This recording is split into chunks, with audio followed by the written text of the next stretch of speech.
Hi students, last time we have discussed up to the topic that is about the physical quantities. On the basis of position and the direction that we discuss that physical quantities can be divided up to scalar quantity and vector quantity. Okay, means we just discuss up to scalar and vector quantity, and we just differentiate it about also.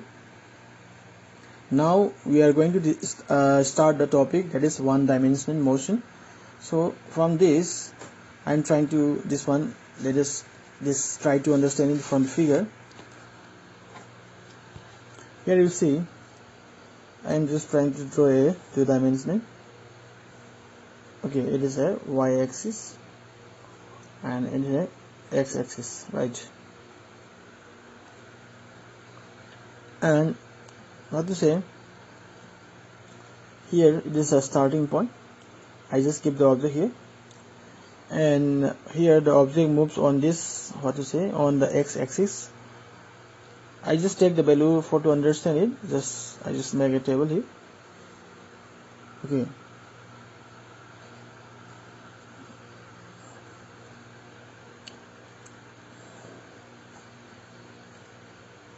here I just take the time, and then here I just take the x value. Means when x equal t equal to 0 means I just take x equal to 0. Means here means t equal to 0, x equal to 0 means what? Here the object is at starting point.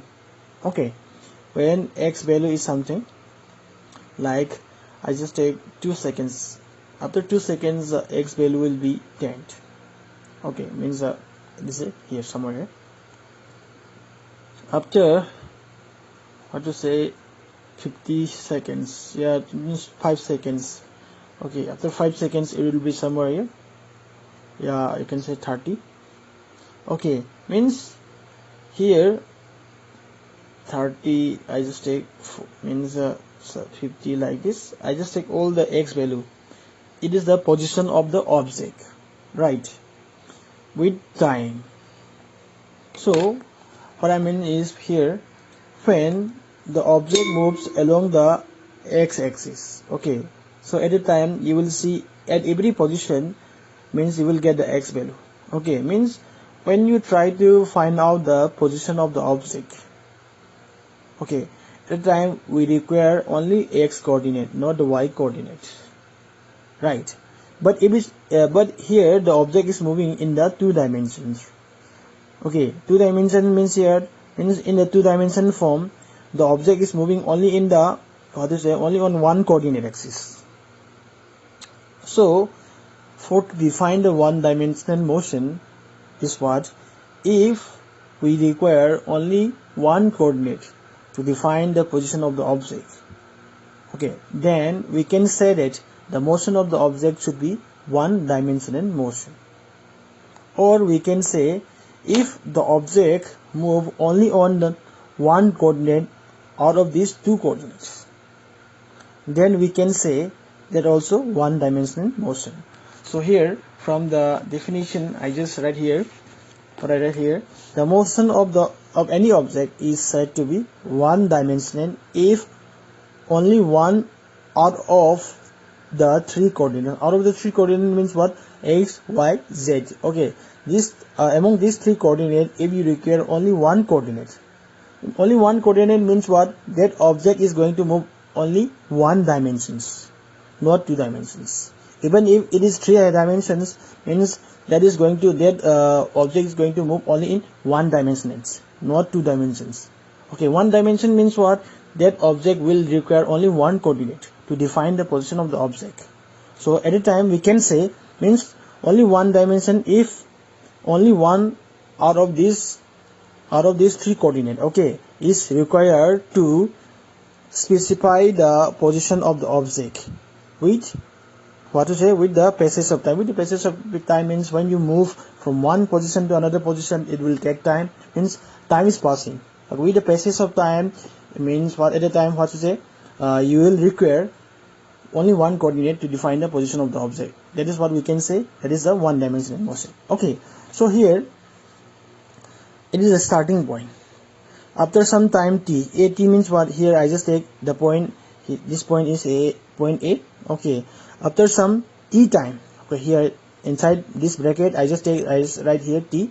Okay, means after t time the position of the object is at the point A. Okay, point A means here the object is moving only on x coordinate, x axis, on the positive x axis, right? So here only x coordinate is required, so we can say the dimension is one dimensional motion.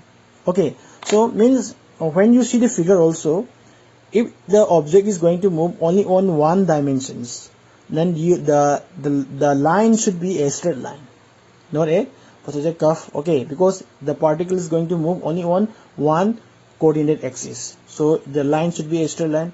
Because of this we can say that one dimensional motion is a straight line motion, yeah, rectilinear motion. So I just write here one dimensional motion is a sometimes called as linear or here rectilinear motion. Okay, we can say the example is motion of a train along a straight, what to say, track.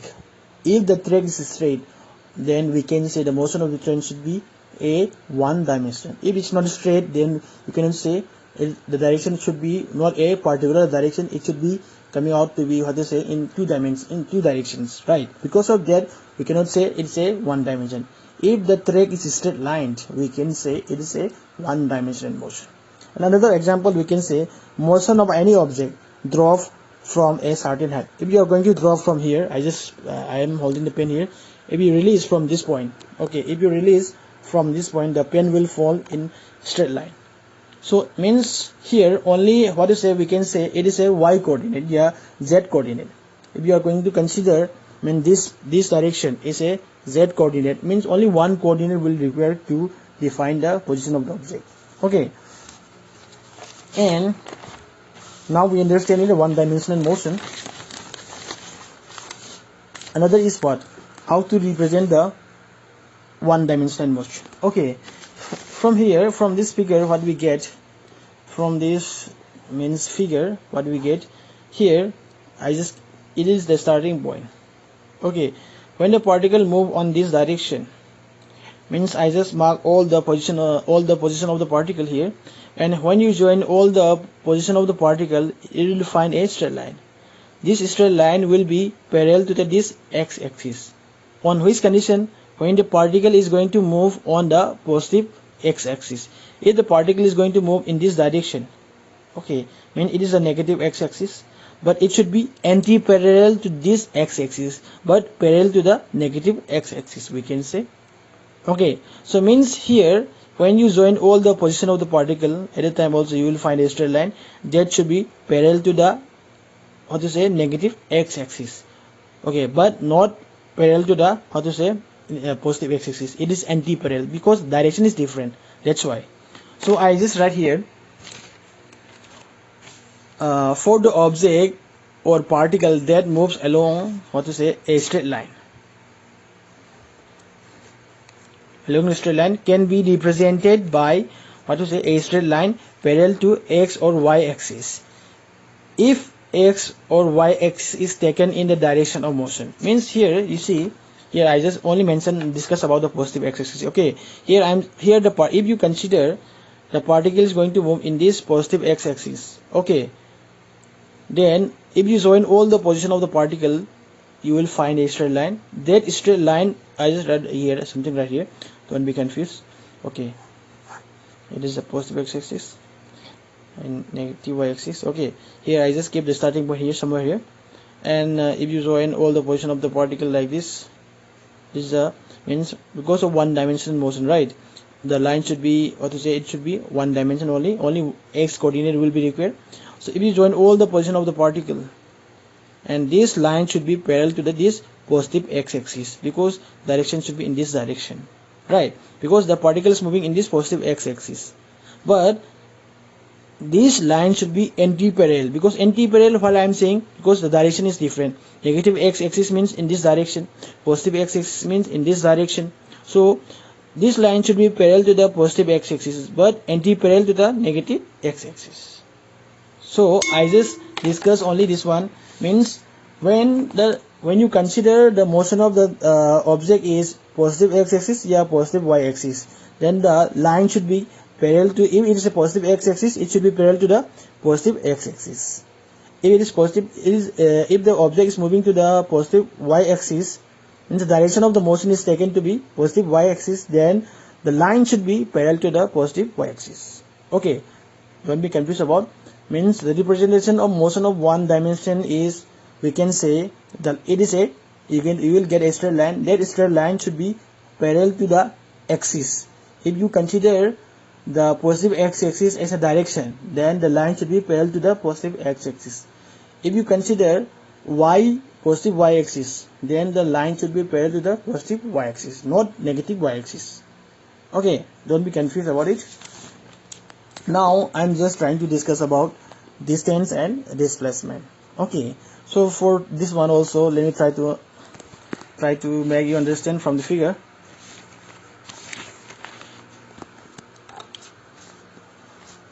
Here I just take 2 points.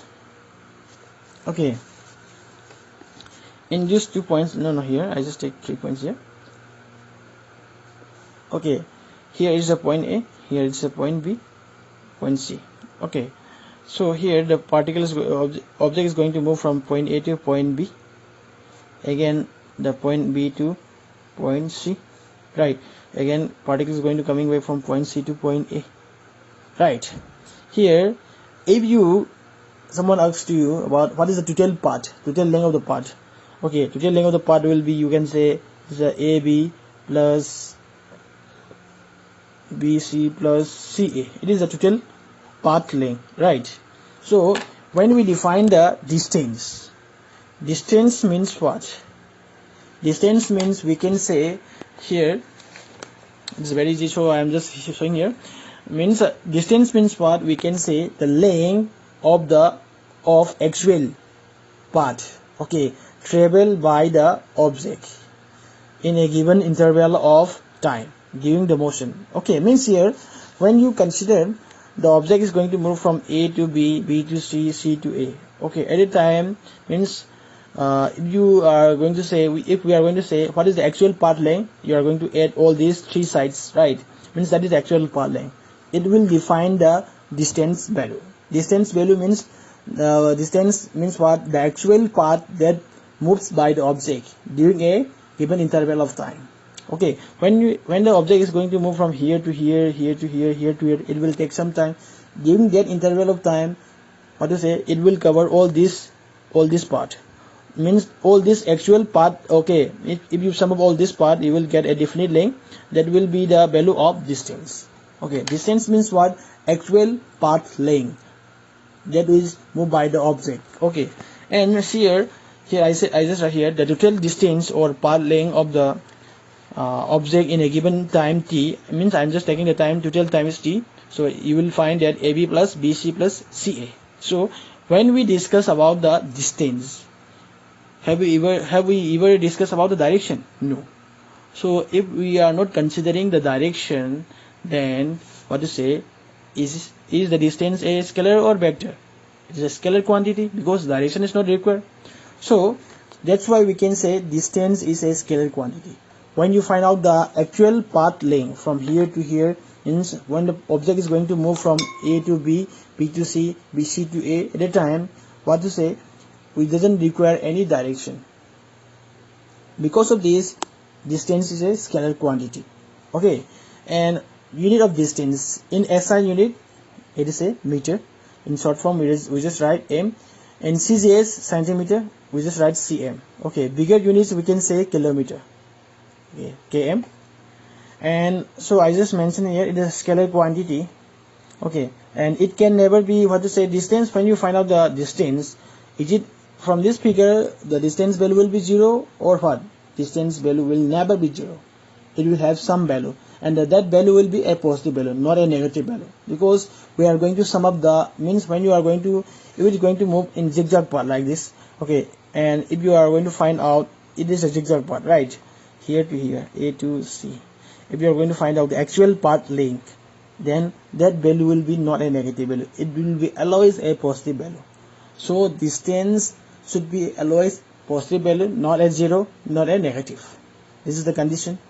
Okay, and another one is displacement. So displacement means what? We can say in the definitions, displacement means it is the shortest distance between the initial position and the final position. Okay, from this, what to say here, I am trying to say,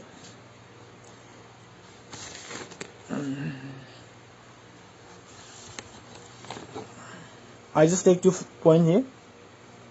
Okay, and I am trying to move the object here like this zigzag part. Okay, and when you are trying to find out the displacement, okay, at the time you will say, means from the definition what we get, it is the shortest distance. Shortest distance means it is the difference between the final position and initial position. Okay, so I just write here displacement will be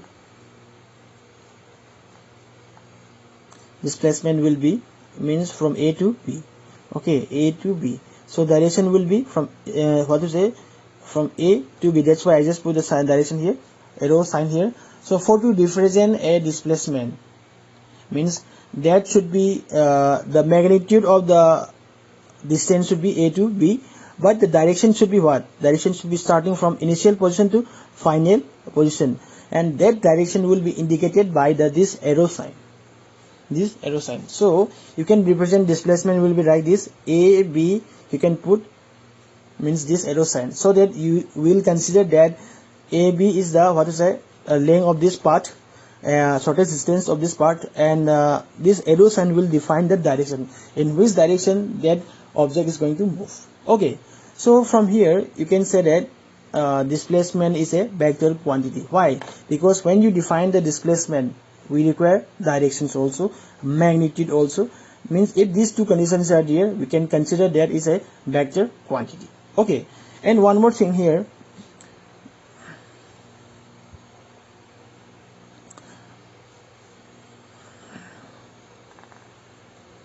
when you are going to find out, this is the point A, this is the point B, when you are going to find out the distance, you will say means I just take means this here is point C. Okay, AC plus CB, like that. This is the distance, means from here to here.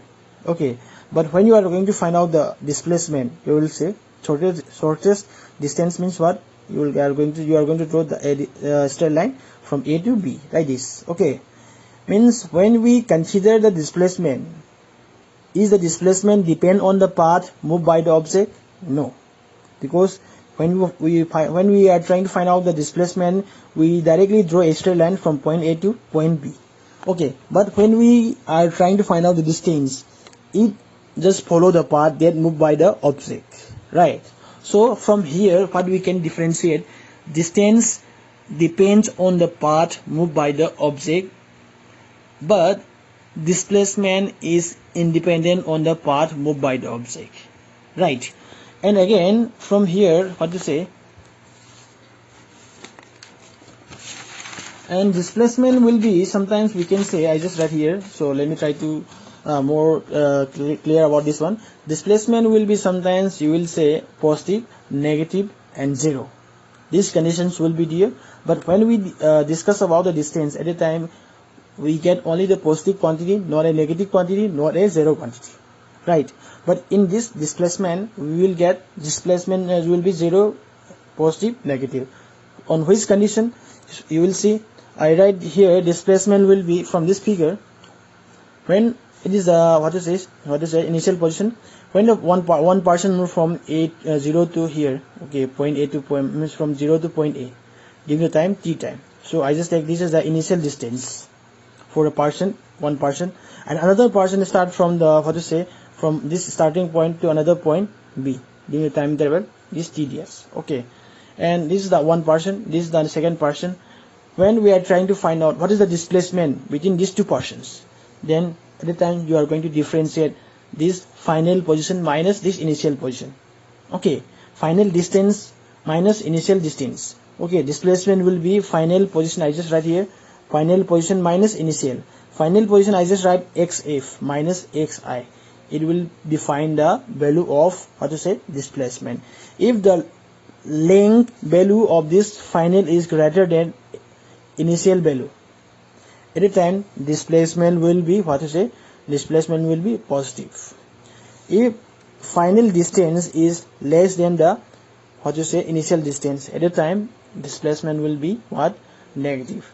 If the final distance and the initial distance are same value, at a time displacement will be 0. Okay, you will see from the figure. I will try to show you. This is the 3 points. Okay, I just join here. It is a starting point, and here particles here. Particles start move from A to B and coming back to B to C and again coming back to C to A. So means particles start from here and again coming to here and again coming to here and again coming to here.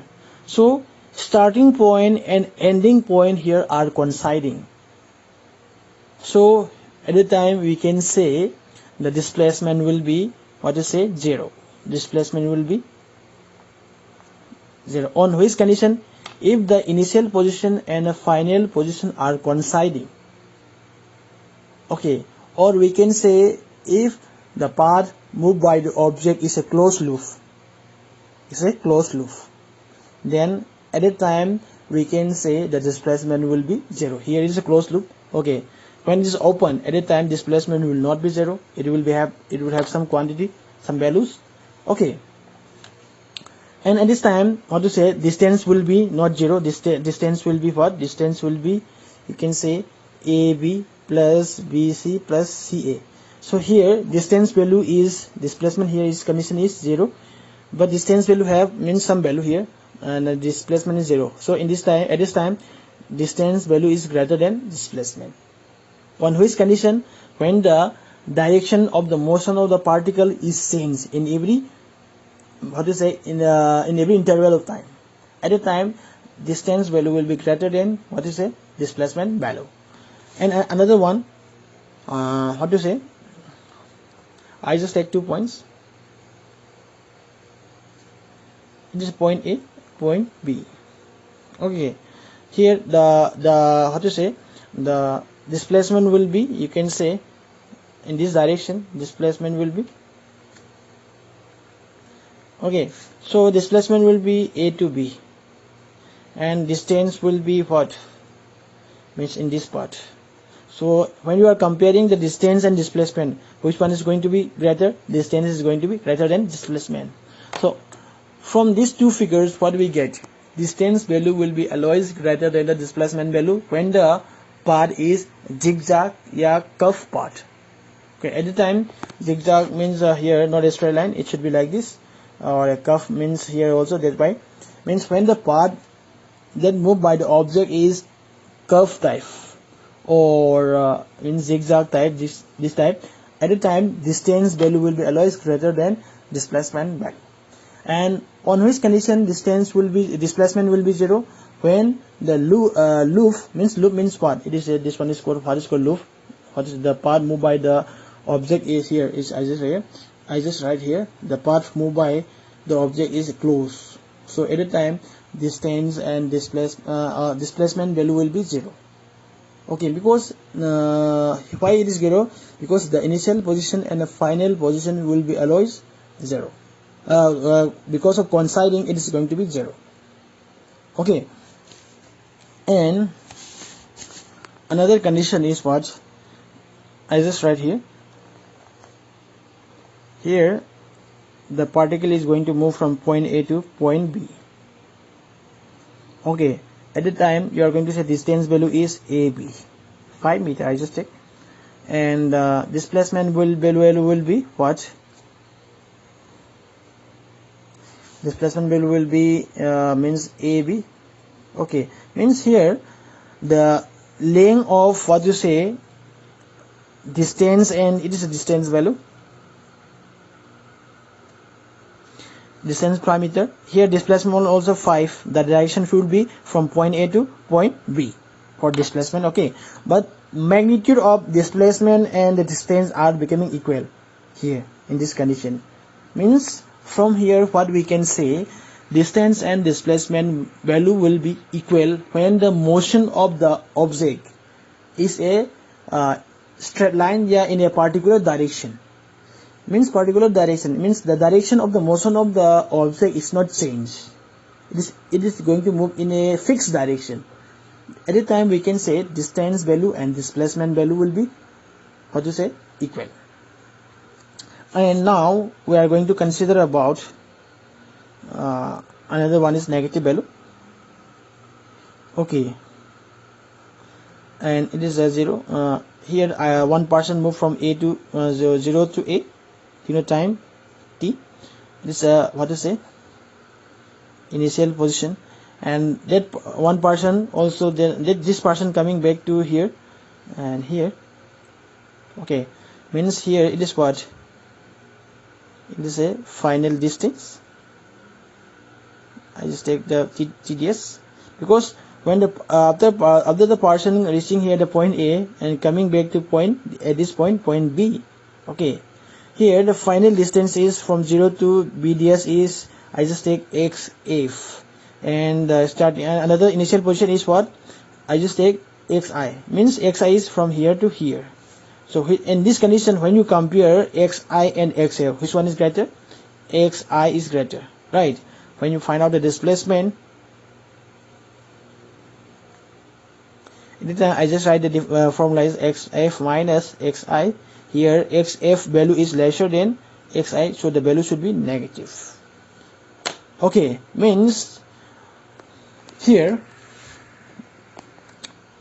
on which condition it is going to be negative? Firstly, the particle, the object will move from, the person will move from 0 to A position, and after that is going to coming back, because if it is going to further moving, then at a time the displacement will not be 0, it should be positive. If it is going to be retraced, coming back, okay, here it is coming back from point A to point B, is coming back, means going to the another side. At a time displacement is going to be coming out to be negative, right? So from here what we can say, displacement will be negative also, displacement can be positive also, displacement will be 0 also. Displacement is a vector quantity because it have directions. And when you find out the displacement at a time, from the figure we also easily see that, from this figure also we easily see that A and B, when you are going to find out the displacement, this is the part that moved by the object. Okay, and here it is the means shortest distance, means displacement. When you are going to find out the displacement, it doesn't depend on the path moved by the object. Here it is the path moved by the object, but it means it is independent on the path moved by the object, right?